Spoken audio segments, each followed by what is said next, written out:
Meet Jamie Daniel, a gangster in the shadows and master of deception. From a small Glasgow scrapyard, he runs a massive heroin empire. Heroin had just come into Glasgow in a big way. There was loads of people getting into it and they were all using needles, and it was just an epidemic. The Daniels. They're the most powerful narcos in what is a violent city. I've saw people getting shot in the street. I've saw people getting scalped. I've saw somebody getting their throat cut in the street. To me, it's just everyday things. Through their infamous enforcer, Kevin Gerbil Carroll, they employ extreme violence. He was a complete sociopath. He had no empathy for anybody. His driving factor was money. He frequently abducts and tortures his victims. Jamie Daniel, one of 10 siblings, and a man with big ambitions. You had to be cautious dealing with him. He had the reputation of being one step or two steps ahead of the police all the time and pretty much untouchable. In Glasgow's underworld, Jamie Daniel faces a dangerous enemy. Eddie Lyons, boss of an upcoming rival family who has the Daniels in his sights. There's a huge amount of bad blood. There's been extreme violence and loss of life on each side. This is the incredible story of two families locked in a murderous and bloody feud, the likes of which Britain has never seen before. Who will win? And who will die?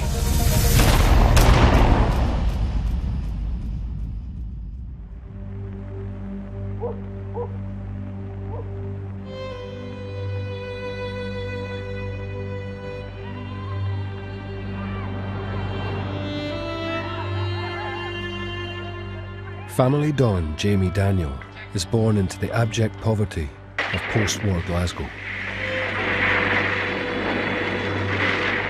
Economic deprivation had begun to bite.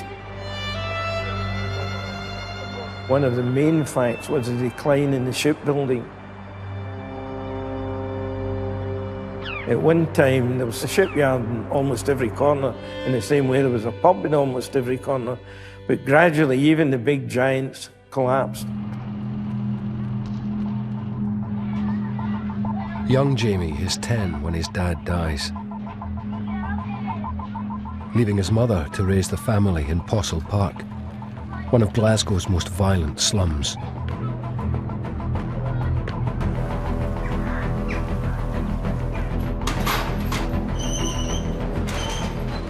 Teenage Jamie Daniel quickly graduates to a life of crime, earning a living breaking into warehouses and stealing scrap metal.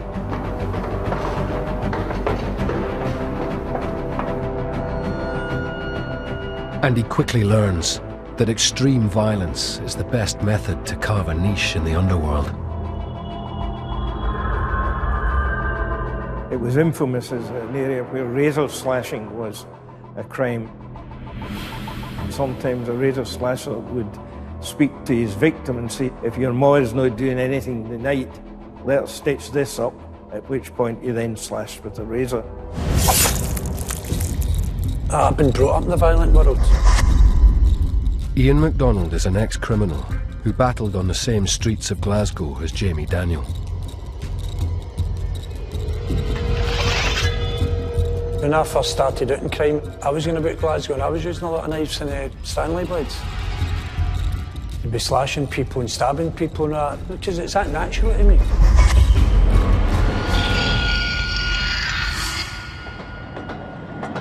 One event plunges Jamie deep into the criminal underworld.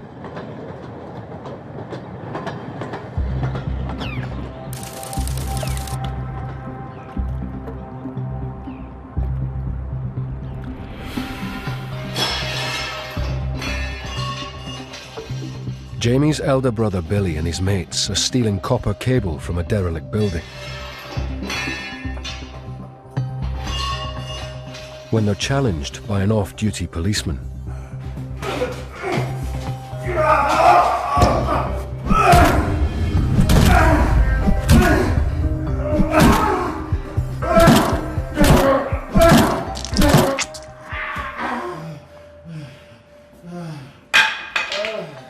The policeman is left for dead.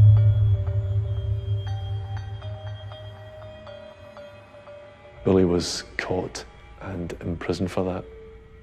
Now, I think that incident really shaped Jamie Daniels' visceral hatred of the police, which was lifelong.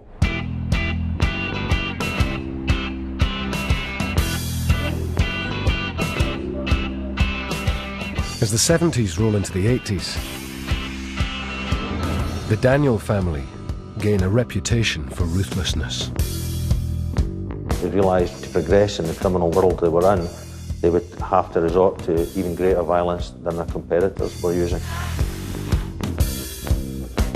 The name Jamie Daniel started appearing in connection with various police intelligence reports. You get tipsters who tell you things about this guy, Jamie Daniel, and he'll buy and sell anything. He maybe can make people disappear.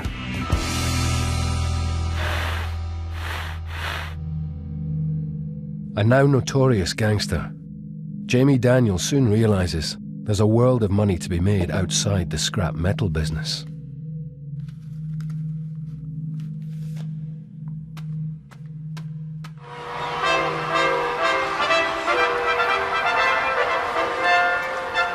Oh, where is the wee shop where I used to buy a quarter of tatties and a fourpenny pie? Just a few miles from where Prince Charles and Princess Diana are opening Glasgow's Garden Festival, heroin is king.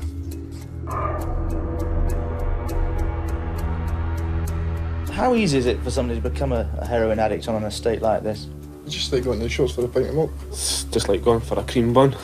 Anybody can get it. It was almost an epidemic. There were whole generations of families who were heroin addicts. The more people that get hooked onto it, it was just like a never-ending cycle. 31-year-old Jamie Daniel is quick to identify new lucrative opportunities. There was a new regime, and the new regime was based on drug dealing. Jamie Daniel, through his contacts in the stolen car parts business, made some links down south and decided that he would follow suit of the other people who had made a lot of money very quickly selling drugs. Jamie has no interest in joining the throngs of small-time street pushers. He wants to make serious money, fast.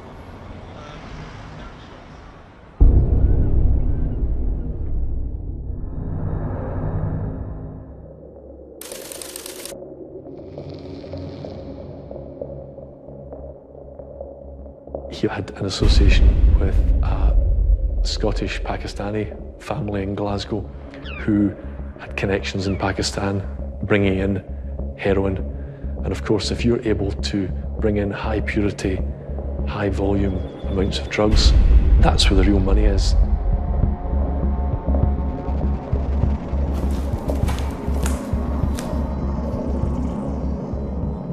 Now with his hands on major consignments of heroin, Jamie directs his efforts to forging links with criminal gangs around Britain. The drug scene in Glasgow today is 1 million miles away from the hippie dabblings of the 60s. Now it's big business. Profits of up to 300% on heroin, the fastest growing sector of the drugs underworld, are attracting large-scale organized crime rings. The government is starting a war on drugs. We're after you. The pursuit will be relentless. The penalty will be confiscation of everything you've ever got from drug smuggling. So stop it. On the streets, the Glasgow police are faced with the harsh reality. The police were blindsided by the rapid growth of the heroin problem, and before anything could be done about it properly, it was probably out of hand. There was a lot of violence. The murder rate was through the roof. It wasn't uncommon for Strathclyde police to be dealing with 90 murders a year.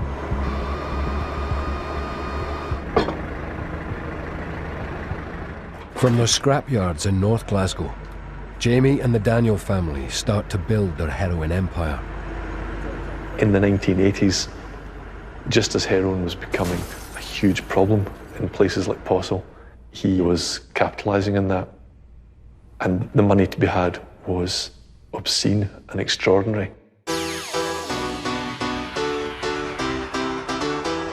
Soon, Jamie is making millions.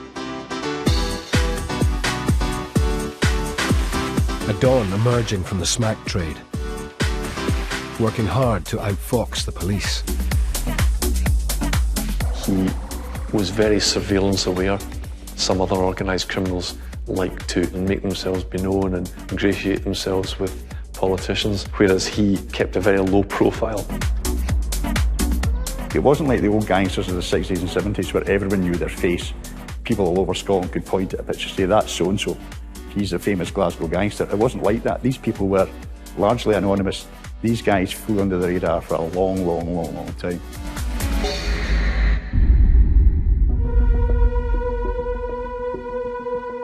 In dirty overalls, and often at the wheel of a battered van, Jamie Daniel knows remaining anonymous is key to the family's survival. But his life in the shadows is about to end.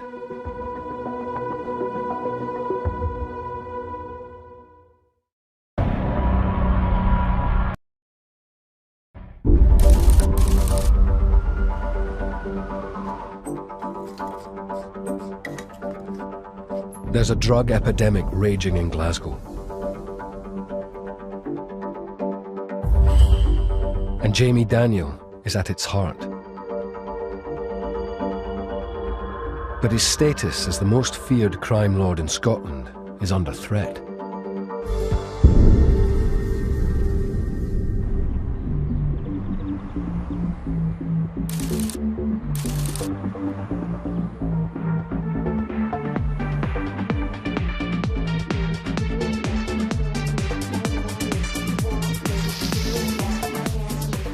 There's a party at a Daniel safe house. Two gatecrashers stumble upon a £20,000 stash of cocaine.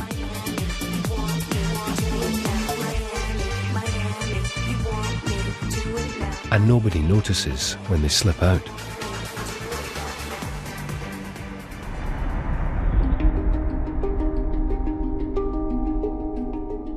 The next morning, the stash is missing. The Daniel family learned of this and were extremely angry and acted and reacted the way that you would expect them to, with extreme violence. Who takes the blame?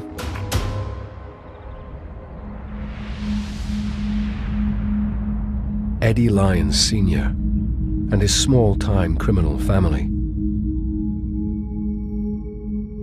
Eddie, just a kind of Jack the Lad, gallus, as we say in Glasgow, a cheeky, overconfident attitude.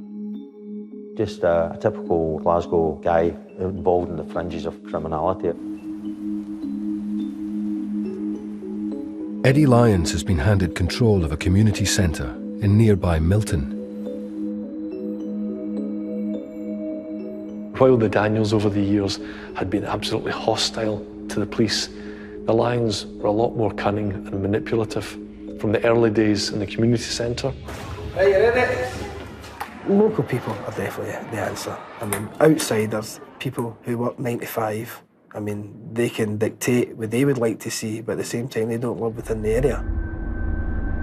Eddie Loyns puts on a good front. Cops suspect he is using the community centre as a base for petty crime. Eddie Loyns Sr. appeared to be dealing in not drugs, but counterfeit VHS videos of films. He was not seen as a threat. All of a sudden, we became aware that they were starting to progress up the ladder. The Daniels were well established and extremely dangerous, whereas the Loyns were considered to be slightly upstarts. They were young boys who didn't know any better. These two were nowhere near rivals. The disappearance of the Daniels' stash of cocaine is about to set them on a bloody collision course.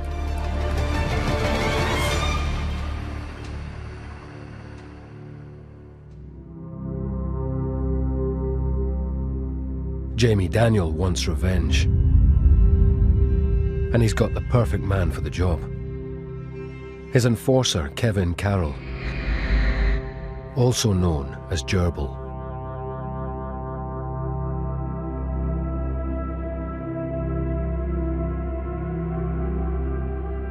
Kevin Carroll was a sociopath. He had no empathy for anybody. He could hurt somebody at the flick of a switch. You could be in a room, everyone's sitting, chatting away, ha ha, laughy, laughy, laughy. 2 minutes later, someone's getting dragged out in their car and slashed.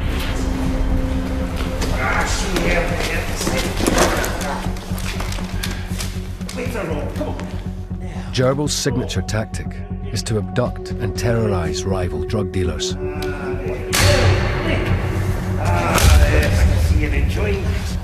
Kevin Carroll was infamous for what became known as alien abductions. Come on now, wake yourself up, boy. Which was where drug dealers lying in their beds at night sleeping suddenly woke up surrounded by masked men, armed, then abducted from their own home.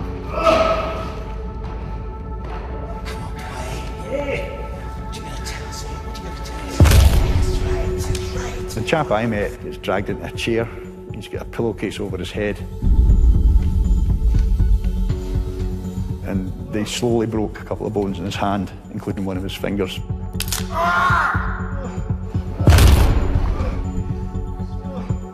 He said, and then I really knew I was in trouble. He said, they pulled out a grinder.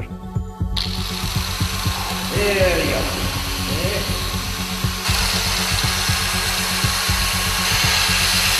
They were going to cut his nipples off. He could feel it starting to catch his skin. But he said, at that point, I said, look, here's the code for my home safe. Here's a house where I stash my gear. Here's a flat where I've got a car key sitting for a stolen Audi that's cloned. Take the lot, just don't hurt me.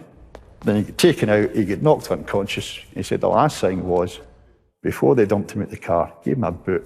Someone peed on him, someone urinated on this guy to wake him up. Face right at him. You know who I am, bang bang. It was Kevin Carroll staring right into his face.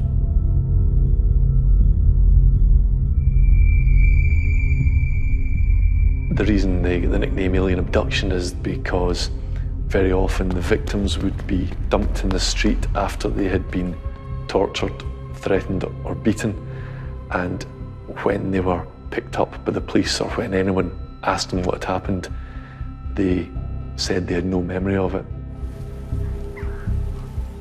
Gerbil is now dispatched by Jamie Daniel to avenge the stolen stash of cocaine.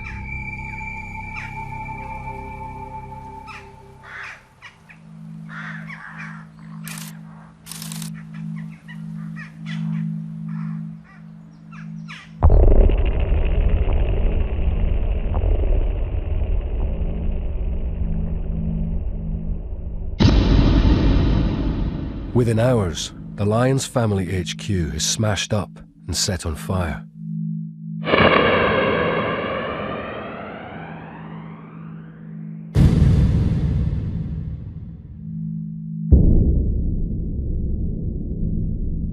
Jamie thinks he's put the Loyns in their place.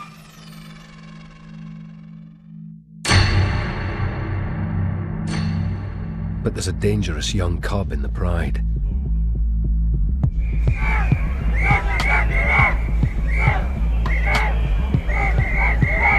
2003. What is 100% certain is that Saddam must be disarmed of the weapons of mass destruction. As Britain goes to war in Iraq,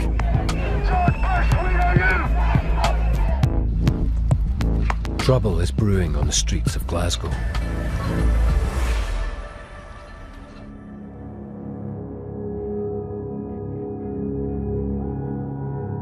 "24-year-old Stephen Loyns has taken over as family boss from his father, Eddie.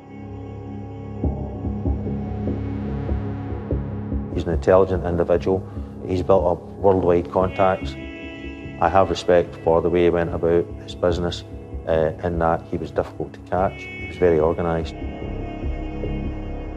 Though Stephen Loyns has never been convicted for drug offences, police suspect he wants to expand the Loyns family business. Now making him a rival, to the Daniels' £16 million a year empire. The intelligence started to increase that was coming in, which suggested that the Daniel team had become jealous of the money that was being made by the Loyns. Jamie Daniel feels his place as top gangster is being challenged.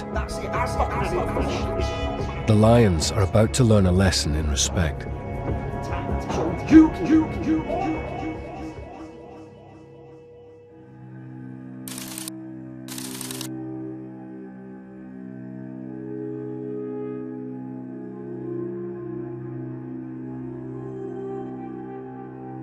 The target, Stephen Lyons' uncle, 38-year-old Johnny.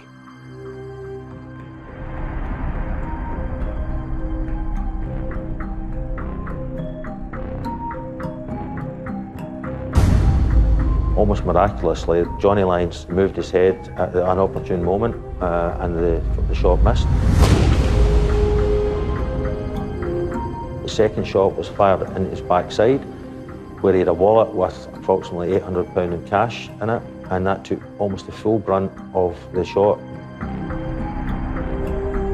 The gunman ran off into the car, and Johnny Lyons lay thinking he'd been murdered, but then realised, I haven't actually been shot here.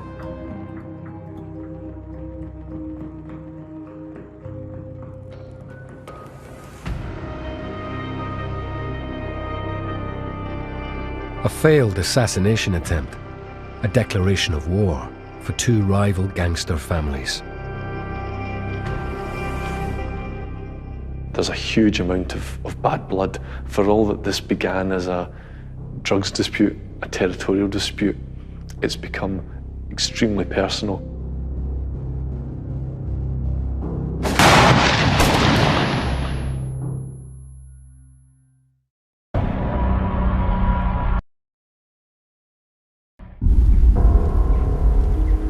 Good morning, Glasgow. It's the 6th of November and it's time to put those fireworks away. It's going to be a bit This morning's satellite picture shows plenty of cloud feeding across the region. A nippy day where the temperature reached 12 degrees and it probably felt a lot colder.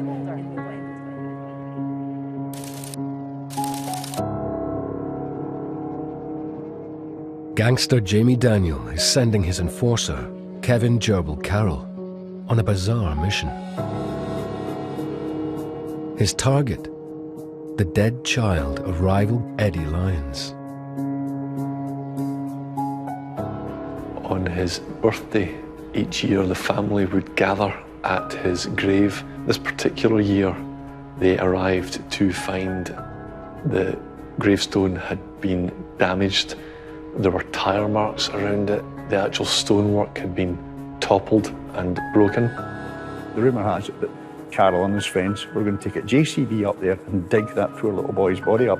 This is a kid, primary school kid, who had nothing to do with any criminality whatsoever.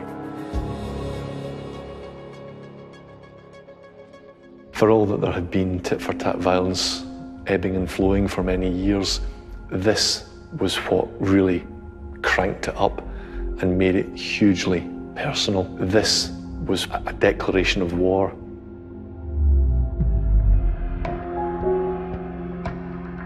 The obvious target of the Lyons' retaliation, Kevin Gerbil Carroll.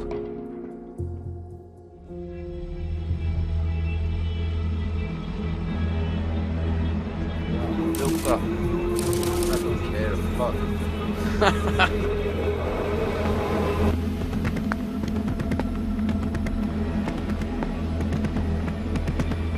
That took a lot of time. Yeah? Fucking hell, man!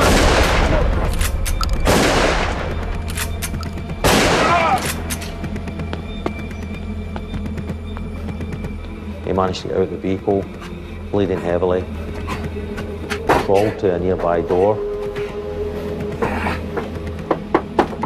and the woman who answered the door was a trained nurse who was able to administer immediate aid to him. And I'm told her actions were instrumental in saving his life that night. Now, it was a quiet suburban street in Glasgow and residents were about to get ready for bed when gunfire destroyed the peace and calm. As officers continue to scour the area for evidence, both men remain unconscious in a Glasgow hospital. one of them critical, the other stable. I think possibly Kevin Carroll's own intellect let him down, as did his own ego. I think he got to the point where he thought he was indestructible, and he brought the rivals down on him. I went to doorstepping, and he was a bit growly. It was a two-word response. There was no actual threats, but it was clear he wasn't happy I was there.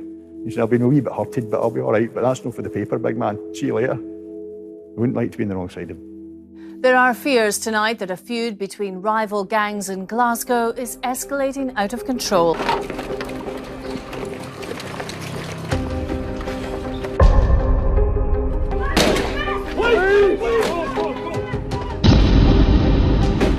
Following the shootings, the family are now very prominent. They're right in the sights of the police. We're paying a lot of attention to them.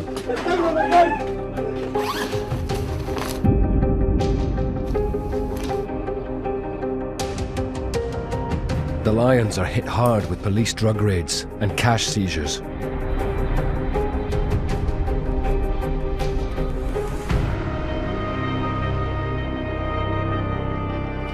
The Daniel family is also put under police scrutiny.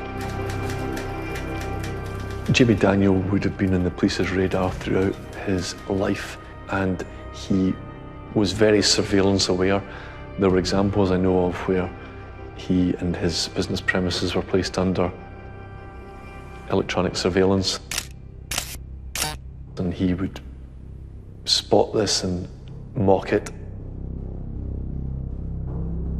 The Daniel family, and in particular Jamie Daniel, were spoken about in police circles as someone who was particularly hard to catch.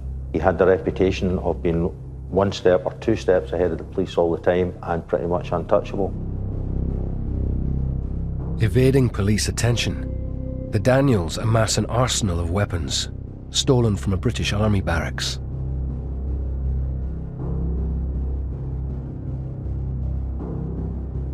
Gerbil is getting ready to go to war. Kevin Carroll carried out what by then was a kind of well-established routine that he did before carrying out a shooting. He would shave all his body hair off. He would shave his head hair as close as he could get it. And he would then carry out the shooting. This was to avoid leaving his DNA anywhere. And at the conclusion of the shooting, he would douse his whole body in diesel to eliminate any trace of firearms discharge residue. Tensions are running high in the Glasgow underworld. What happened next was quite extraordinary. It was one of the most high-profile incidents to take place in this feud.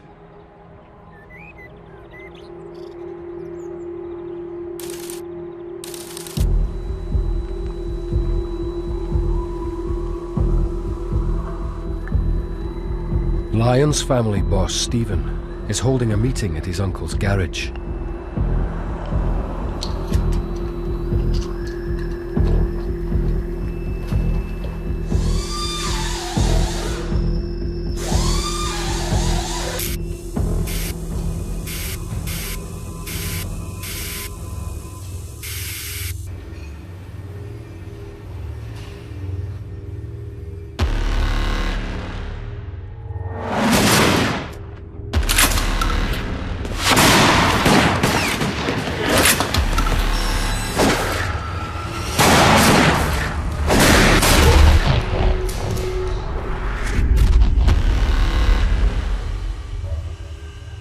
In just 3 minutes, it's all over, and the gunmen make off.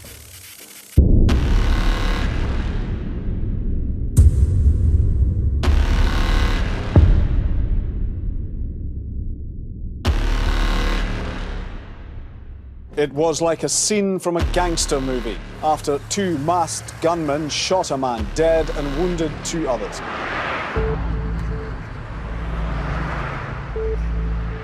Stephen Loyns suffers a serious gunshot wound to the leg. His 21-year-old cousin Michael lies dead in a pool of blood.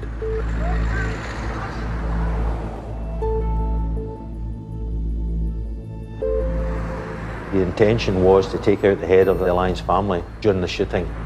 There's no doubt in my mind that Stephen Loyns was the intended murder victim.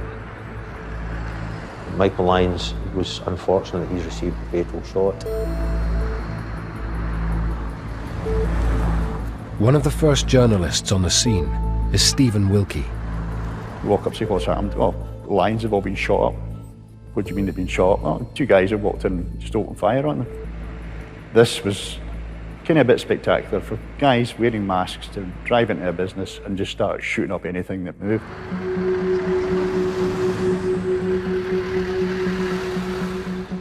The murderous attack has brought the gang feud into the public eye. The Lamb Hill MOT station shooting is hugely significant in this feud because of the level of police investigation. There's a lot of political pressure over that. Daytime shooting, it's a business. Everyone in the city's talking about it. Every newspaper's printing the names of those who are involved. Yet it was perceived that the police were doing nothing. Loyns family bosses Eddie Sr. and Stephen have operated for years from their club HQ.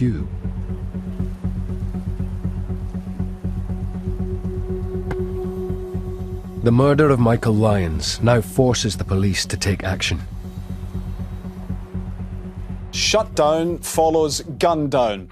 As police name the dead man killed last night, Glasgow City Council has closed a controversial community centre run by the man's uncle. Almost immediately, the authorities, after spending years of perversely backing Eddie Loyns' regime at the community centre, had him evicted.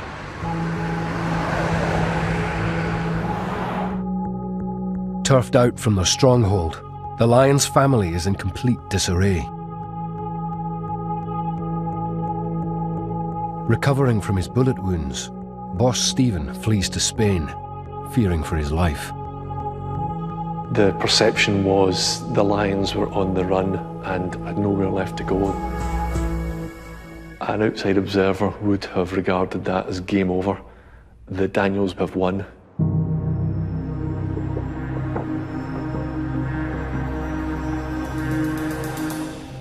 Time passes, but gangland grudges never die. The Loyns are regrouping, and their burning hatred for the Daniel family enforcer still rages. The Loyns group knew if they didn't kill Kevin Carroll, he was going to kill them. And that's what it got to at that point, and it was desperation.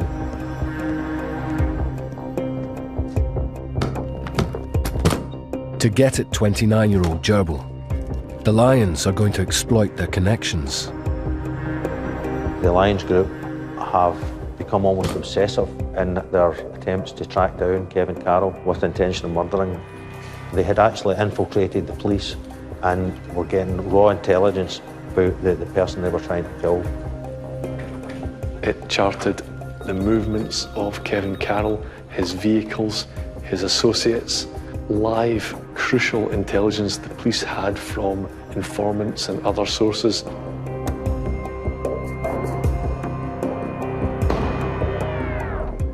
The Loyns inside man soon passes on some information, direct from the Scottish intelligence database. This stolen intelligence was game-changing. After nearly a decade of feuding, Jamie Daniels' empire is about to take its biggest hit yet. This was an opportunity for the Loyns to deal with Kevin Carroll once and for all.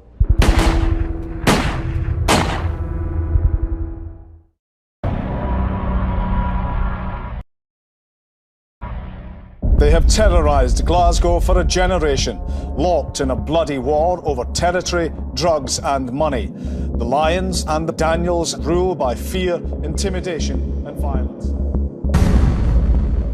The decade-long war between Glasgow's two rival gangster families has been publicly exposed and is about to reach its bloody climax.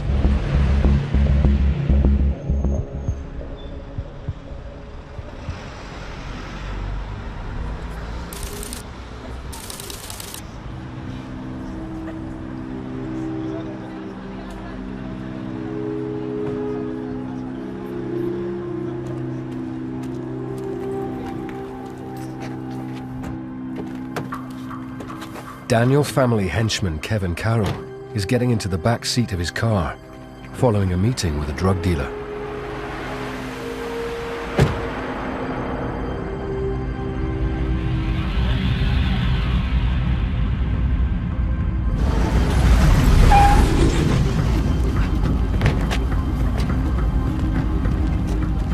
Kevin Carroll is totally trapped in the back of this car. He sees them coming. He picks up the manual for the car and holds it over his face.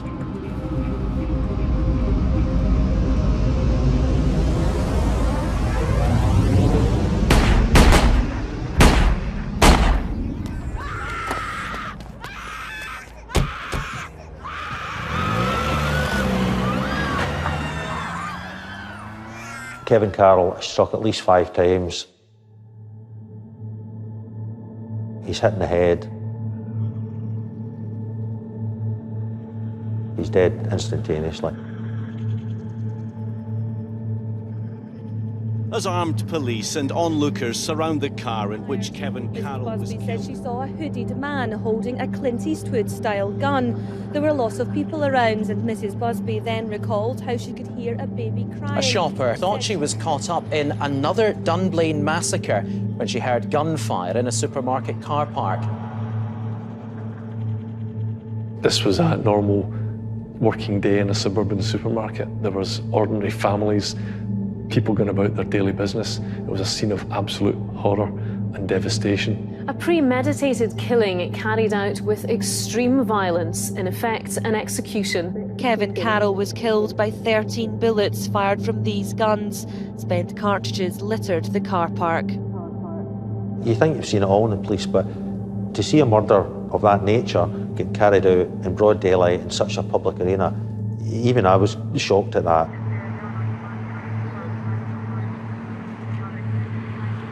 It sends out a really powerful message to folk. It's the classic, don't F with me, you know. Here's your top man, your big feared enforcer, your main man. Well, look at him now. The funeral of a Glasgow gangland figure who was shot dead in a supermarket car park has been held 4 months after his death. As his partner, together with family and friends, paid their respects, Celine Dion's My Heart Will Go On was played. Floral tributes in the hearse included one saying, "Gerbil," while a card read, "Daddy, you will always be our hero." The murder of Kevin Carroll would undoubtedly have harmed Jamie Daniel, both in terms of business, the logistics of losing someone so important and so high profile, and also on a personal level. Jamie Daniel has not only lost his invaluable lieutenant, he soon realises that open warfare is killing the family business. There have been calls in Parliament for the Scottish Government to stand up to gangsters after an underworld killing outside a busy Glasgow supermarket. The time is now right for this Parliament to show leadership by standing up to these unacceptable gangland activities. Nobody can get business done when that happens. You can't move your half kilo of brown powder across the city to somebody else to chop into tenner bags and punt for you because there's cops everywhere. Every known associate of yours is going to be stopped with the police. There's going to be police surveillance units everywhere, police helicopter up, plainclothes cops and motorbikes. Everywhere you move, there's going to be cops, and they're going to disrupt your business. The criminal empire Jamie Daniel has built for the past 25 years is now under serious threat.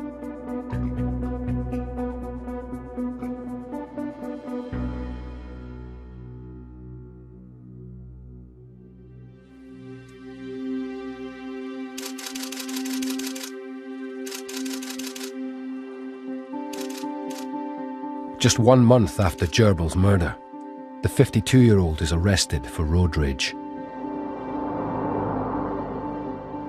He'd never appeared on the radar. There was no sign of this guy involved in criminality. So you suddenly have a guy who's at the top of the tree in the criminal world getting done for road rage. But this was a student, I think it was, who was messing around the road. He made a manoeuvre. Jamie Daniel didn't like it. Assaulted the guy. That's not the way someone at the top of the game in the criminal world works. They don't want to be doing that. To stick your head above the parapet like that shows that you're maybe not thinking right. So I think that was a sign that he was losing the grip. Sentenced to 12 months imprisonment, Jamie Daniels' quarter-of-a-century reign as Scotland's top crime lord crumbles. It did feed a perception that the police could, in fact, bring these people to account, and even someone like Jamie Daniel, they weren't untouchable. The justice system could get them.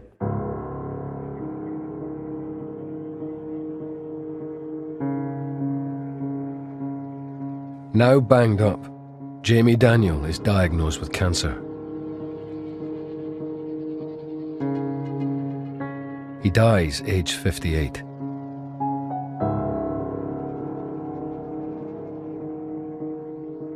The gangland boss's funeral attracts hundreds of mourners.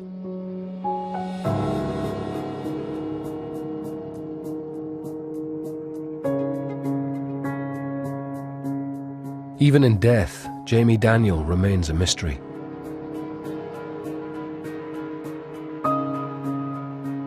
Jamie Daniels accrued a lot of money, but he was able largely to keep that secret. The police were largely ineffective in really tracking down exactly where his money was coming from.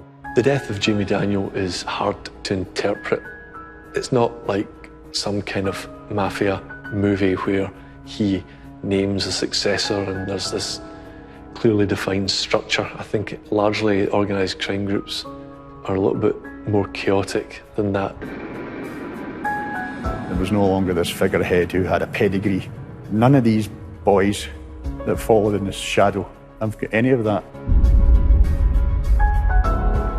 Jamie's death marks the end of an era for the Daniel family. But their war against the Loyns is far from over.